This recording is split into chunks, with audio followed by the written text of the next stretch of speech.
Welcome back to another episode of Rock Boys Football, continuing to take a look at some of the best case scenarios for some of these college football programs heading into 2023.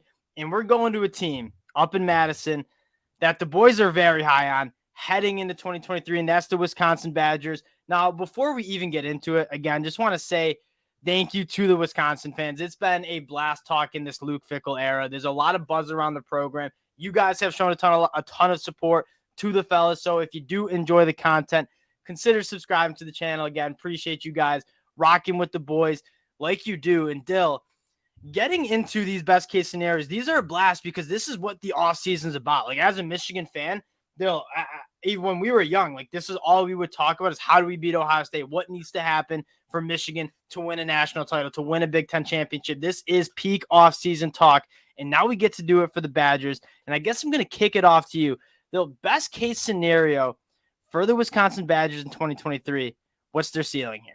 All right, I'm going to put my flag in the ground. This is a team that I think can win the Big Ten title. And I do think maybe it depends a little bit on who they see in the Big Ten championship game. But if Wisconsin is a really good Wisconsin team, I think they're a huge problem for Penn State and Michigan.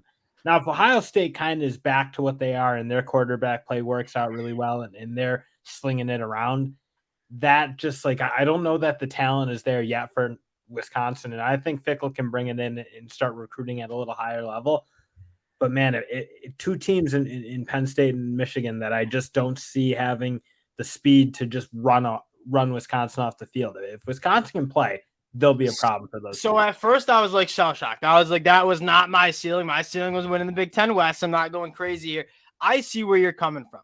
Like, Wisconsin matches up really well with what Penn State and Michigan are going to try to want to do. And I think that'll be much more – I think they'll have a much better shot at knocking one of those two teams off than you would in Ohio State, where it is kind of a not a great matchup for Wisconsin. Now, I will say, before we dive into the reasons of how Wisconsin reaches that peak, I have them. The ceiling's winning the Big Ten West. They might even be my pick to win the Big Ten West if all this comes together. I mean, that's not a very hot take. Yeah, and before that's fair. That's fair. It's not the hottest take. I think they're the odds-on favorite to win the Big Ten West. Now, what I will say before we enter into the reasons why, what needs to happen for Wisconsin to reach their peak, I would say that this is why they brought Luck Fickell in. Like, there's a lot of times where Wisconsin is the favorite to win the Big Ten West, and then they go up against Michigan, Ohio State, or Penn State, and they just don't have the guys yet.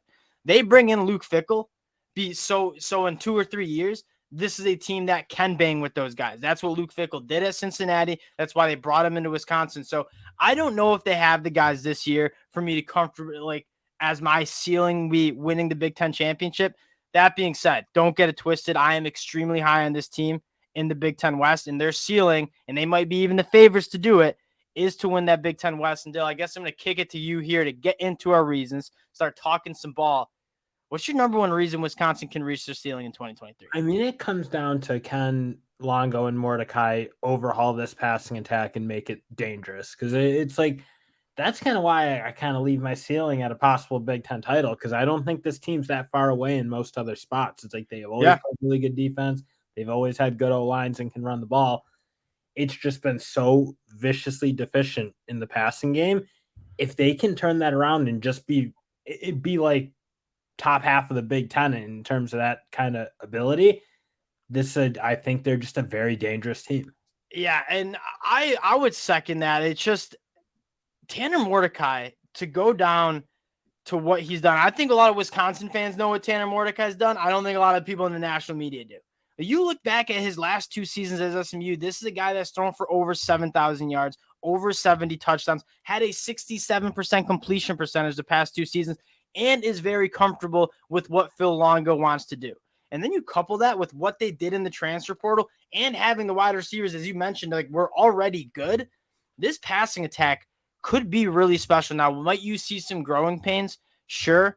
But if it comes together, like, this is a group, Dill, that I think could be very explosive through the air. And that's not what Wisconsin fans are used to be talking about. I mean, and my thoughts are it's like growing pains perhaps, but this is like, I think Mordecai would have had more growing pains in the old Paul Chryst setup than he would now. He's coming into a system that he wants to run. This is what he does. This is how he's been kind of brought up. And he's obviously a very, very experienced quarterback.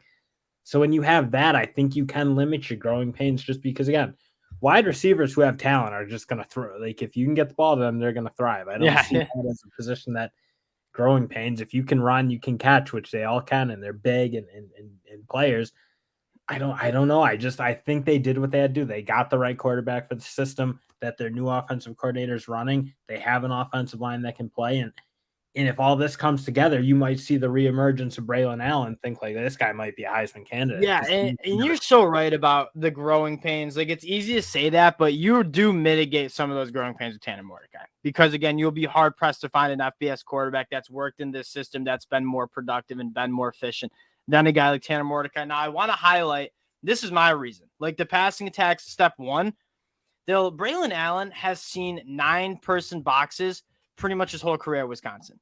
I mean, under Paul Chryst, and this is no knock on Paul Chryst. He was a phenomenal coach at Madison. They couldn't push the ball down the field. And so their identity was to run the football, be physical. That being said, every defense in the country knew that's what you wanted to do. So we're bringing the safeties in. We're putting 9 people in the box, and we're going to try to stop your run game. If Wisconsin can unlock this vertical passing game, get those safeties, get those defenses to respect what they can do down the field, and maybe Braelon Allen's only seeing a 6-man box, you're going to see a special season from Braelon Allen. And quite frankly, Ches Malusi can do it too. This running attack, I think, might be the most beneficial part of this Wisconsin team because of now this new ability to throw the football down the field. Yeah, that'll be the big thing again. Braelon Allen, I think he can wake people back up. When he obviously from his freshman year, we were all thinking like, "Oh, this is the next Jonathan Taylor type." He is. Guy. And then last year, they just again, you mentioned it, he didn't even have a chance. It was just because teams didn't have to honor that passing attack in the least, and they didn't. They never hurt teams in the air. Again, if they can just get this offense, this passing attack going, everything starts opening up. I think they have a ton of talent, and that's why, again, I go back to it. That's why I think they can win this conference. They're so good. It's just that it's such a glaring hole in that quarterback spot in passing attack in general. I think again, I think they can do it. They filled it. Now, going down to the defense side of the ball, like this is, I don't think you're going to see as much. You're going to see some change. Obviously, Jim Leonard not there anymore. I'm under the impression, I will be under the impression until I get proved wrong, like that taxes Wisconsin defense being solid. Like they have the dudes, specifically at the linebackers, and I think the secondary is really good. You saw the spring game, 4 interceptions. Like they can turn the ball over. They can tackle in space. They're physical.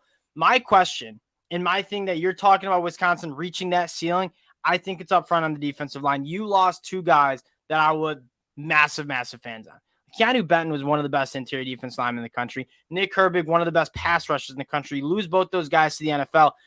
If this Wisconsin defense can stay being that dominant force, I think it's on the defensive line. Can you get some of those guys to step up and get some pressure on the quarterback and kind of keep that Wisconsin defense doing what it's done under Jim Leonard and Paul Chryst? Because, I mean, you're probably right. It's like you look at the secondary linebackers. The linebackers might be the best in the country. They certainly have an argument for it. And the secondary's just been good. It looks experienced again. It looks like it'll be good.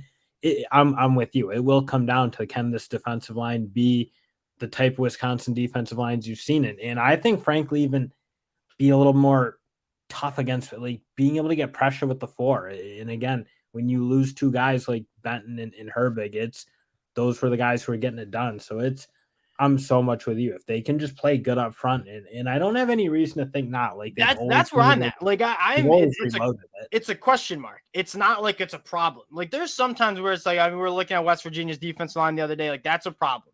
You have the same guys, you lost guys, you didn't really bring in many guys, and you're just like, this group, it's hard to see this group being good. I'm not saying it's going to be bad. It's just there's a question mark when you lose guys like Benton and Herbig to the draft.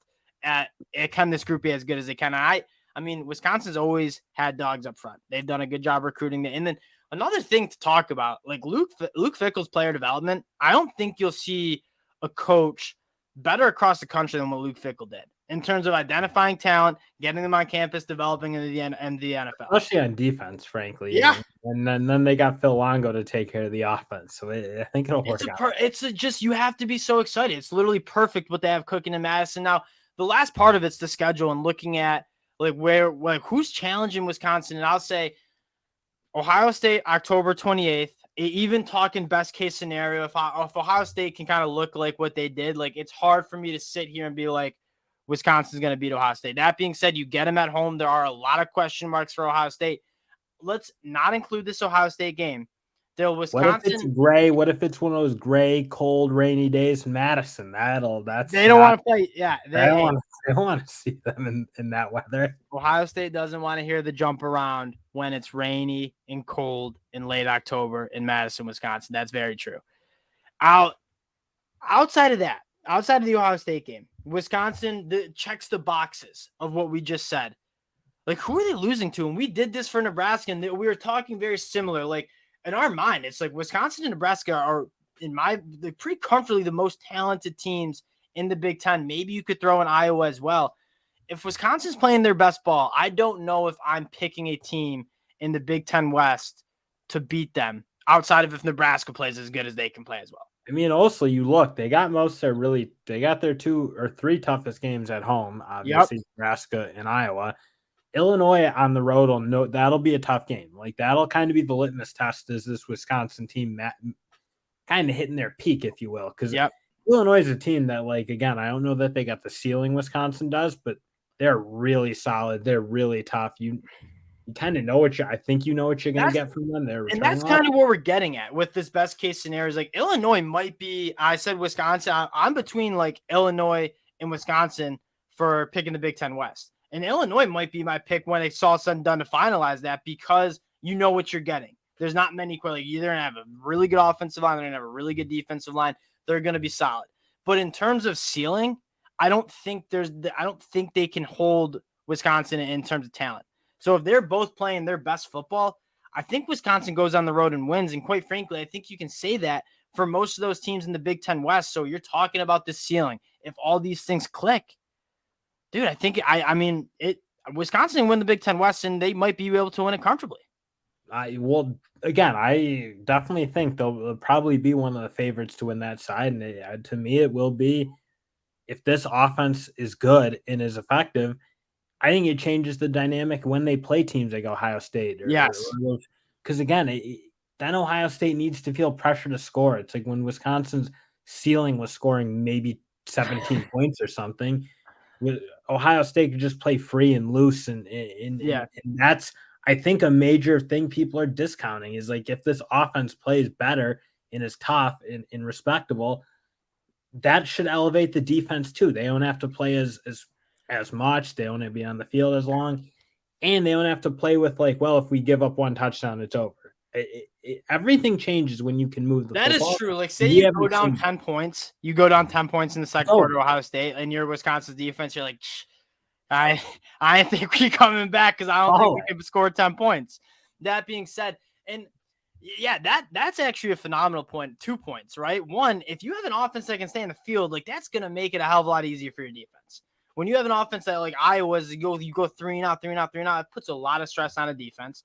And then 2, like, just from like being able to hang around in games, getting games to the fourth quarter where that play needs to happen. I'll tell you what, historically, Luke Fickell coach teams, they make those plays to win those games. And so if you're Wisconsin, truly, the sky's the limit in 2023, but even more so as Luke Fickell really sinks his teeth into this program and getting this to, they brought Luke Fickell in for one reason and one reason only. And it wasn't because Paul Chryst was a bad coach. They brought Luke Fickell in to go win Big Ten championships, to make college football playoffs, and be a premier team in college football. And I think that's exactly what this Wisconsin team can do. And in 2023, they got a nice runway again. Appreciate you guys rocking with the boys. And if you do enjoy the content, consider subscribing to the channel. Appreciate y'all, and we'll talk to you guys later. Peace.